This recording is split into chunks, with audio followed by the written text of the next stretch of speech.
What's your story of seeing somebody's mental state degrade? My mother had cancer, and at the very end, maybe the last 2 weeks, there was a very rapid deterioration of her mental state. At first she'd say something a little off, like she had a couple of seizures, and I think she heard something about a Mediterranean cruise on TV, so she suddenly said, "I have the Mediterranean shakes, it goes like this," and she kinda moved her arms in a shimmy. After a few seconds she went, "Jesus, I'm losing my marbles," and we all, me, her, my sister, and my father, had kind of a sad laugh together. Little things like that went on for like a week, then she started talking to people and commenting on things that weren't there. But she knew her mind was playing tricks on her. I remember my uncle, her brother, came up from Florida to say goodbye, and it took her a few minutes to realize she wasn't imagining him. She died a few days later. Those were 2 very hard weeks for 15-year-old me, especially because on her 49th birthday just 5 weeks prior she seemed perfectly healthy. I of course knew she had cancer, but it seemed like she would pull through. Man, I haven't thought about that in a while. That was hard to write. The fact that she could acknowledge her mental state as deteriorating makes this even sadder. I'm sorry you all went through this. My mom deteriorated pretty quickly at the end too, metastatic. Everywhere cancer, really. She would trail off in stories she'd told many times because she couldn't remember anymore, or forget words in the middle of a sentence. It seemed like she was aware of it sometimes, but not at others. She got very scared of things she couldn't put into words, and started talking about seeing her mom, who died almost 30 years ago, in our house. 2 days before she died she was asking my aunt what she was having for dinner, and the next day she stopped communicating. The last thing I heard her say was "I don't know" when I asked her where she was hurting, and she died the next morning. My mom was a very talkative person, so hearing her get quiet was the biggest sign in some ways. She was 63. I watched a friend get overtaken by his first bipolar episode in about 3 weeks. He started smoking a lot more weed than he had before. He was on Snapchat and social media non-stop. He started drinking heavily as well, and barely sleeping. He totaled his Jeep and got a DUI. He went to his job and told his boss to fuck off, among other things. He was fired. He started getting angry very easily. During this time I spoke to his mom to let her know what was going on, but she was in denial still. The drinking and mania continued for another week. He went golfing with some friends, and as they were driving home, he lost it and started ripping his clothes off and tried to jump out of the car. They pulled over and he was screaming for someone to come and kill him. They calmed him down enough to get to the hospital, where he stayed for a few days. This all happened in 3 weeks. He's better now, which is really good to see. First episodes are so scary because it's so sudden. Luckily I was 13 at the time, but I broke so many laws and put myself in so much danger. I was buzzing the whole time. It took about a year to stop. Edit, didn't expect this to get so many upvotes. Just want to say, whether you have bipolar, were misdiagnosed, know someone with it, or it affects you in any way, you are not alone, and there are tons of people who stand there with you. Even if you can't see or know them, they are there. Do not be ashamed, do not feel like you deserve the darkness. Seek support, therapy, help in any way you need. Don't be shamed into refusing medication or listen to the stigma around it. Always do what is best for you. Do your research, take care of yourself, and remember to love yourself. You are worth so much, no matter what you are doing or going through. I remember one of my best friends going through this when we were about 17.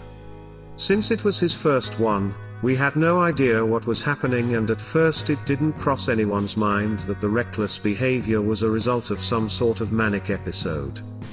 It started with him getting sort of aggressive with people around him, normally a laid-back guy, and shortly after, he started skipping school, smoking a lot, driving his car like an idiot, etc. We soon found out that he hadn't been sleeping for the last few days and got pretty concerned.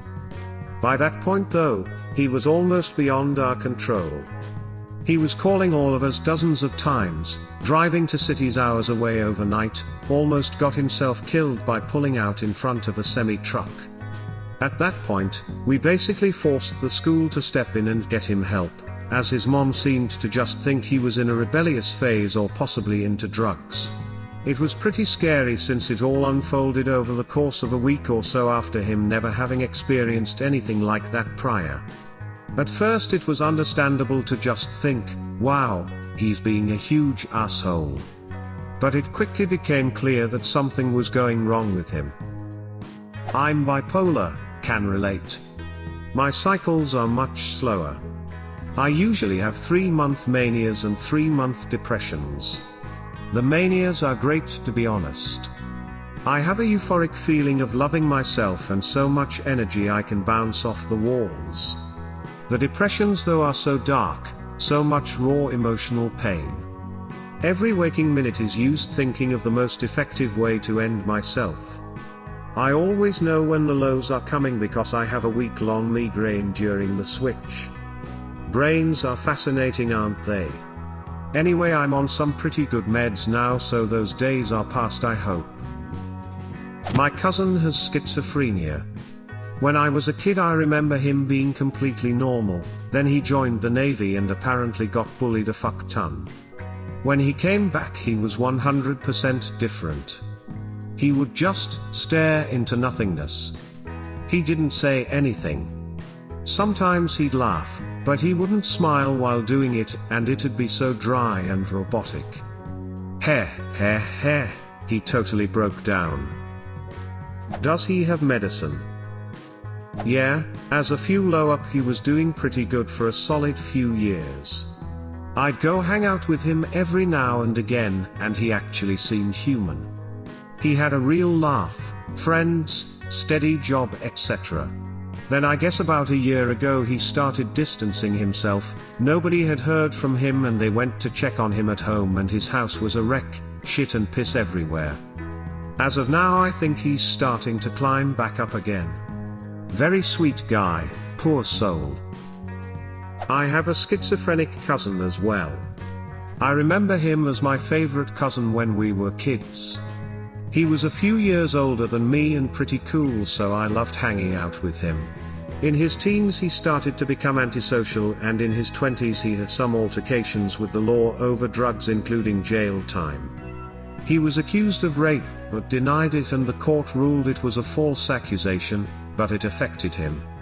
Was a very disturbed man for a number of years. He's about 40 now. Got diagnosed and received meds, and now he seems like half man, half machine. Cordial and respectful, but he just feels a bit off, like he's someplace else. I can understand that, though, since as someone with schizoid personality disorder I'm probably off someplace else more than him. Interesting how they say there's a greater genetic risk of schizoid disorder if you have a schizophrenic family member, because sure enough. At least he can be treated, but then again his disorder has a far greater potential for messing up his life. Living with my adult brother who has schizophrenia. No medication, no therapy, no treatment at all, thinks he doesn't need it. After years of dealing with him apparently belonging to every branch of the military, government agency, the local police force, and becoming extremely threatening, belittling and violent anytime he's questioned or called out on anything, it's really taken its toll on me. It's an insidious illness, but it's reached a point that I don't even care what happens to him, I just wish he'd disappear out of my life. I feel like I'm living with a demon, and it's absolutely horrible to live with. I feel like I can never trust somebody that has this illness after being exposed to how bad it can be. Edit. Thank you everyone for the positive responses, it really means a lot. I am working on moving out soon, and I think our parents are pursuing professional help for him again after a recent incident that was particularly bad. I do have friends to talk to, and don't think I'll need any sort of therapy over it down the line, but posting here about it and reading your input certainly helped. I'm sorry if my last sentence was offensive. Y'all stay strong. My mom has a brain tumor since I was barely able to make my own memories. It's so deep in the brain that it can't be removed. I witnessed firsthand the devastation of what failed surgeries can do. Although the tumor is benign, it presses her brain and it creates a liquid that affects other areas, causing epilepsy and other side effects. She's basically a toddler now that although she can, sometimes, remember me, she can't take care of herself at all. She degraded over the years, but I don't have memories of a healthy and capable mother. My early memories involve visiting her in the hospital. Edit, thanks for all the support and the awards, guys. This happened when I was really young, so while objectively it's sad, I'm not grieving. It was just a reality I had to grow up with. There was other stuff going on in my family, so I never grew attached to my biological mother. She's now in good care in an institution of sorts with therapists and doctors. Grandma, she had Alzheimer and dementia. She started losing her memory slowly over time, then one day she fell and broke her hip. Being bedridden accelerated her illnesses, and within a couple of months she was just laying there and staring at the roof, barely speaking, and all she says is nonsense. She doesn't recognize anyone, not even her children. It's like she's not there anymore, and all that's left is her body. The sad part is that she's been like that for years, dead but not really dead, that we can't even mourn her, probably because all the sadness and tears were shed while her body still lies on her bed. My fiance's mom passed a few years ago from Creutzfeldt-Jakob disease, CJD for short. CJD is most commonly called mad cow disease, even though they aren't the same. CJD only happens to humans and mad cow is bovine. CJD is when these proteins in your brain called prions go crazy and start to fold and basically turns your brain into Swiss cheese. There is no cure, and it is very rare. Only a few hundred cases a year. She was perfectly healthy except for being diabetic, but she had zero complications with her diabetes. Then out of nowhere she started having problems remembering things and then starting having mood swings. She went to the doctor, but they couldn't figure out what it was. It wasn't until a month or so later that a specialist diagnosed her with CJD. She went from being completely healthy to not being able to move her arms, legs, control voluntary and involuntary functions, and then death in 8 months. It was extremely hard on my fiancée to see her mom lose everything that made her who she was. Her own mother and father had to see her deteriorate as well. I was just awful for the whole family. Have you witnessed someone's mental state deteriorating rapidly? Leave a comment, and subscribe to this channel if you want to see more same videos.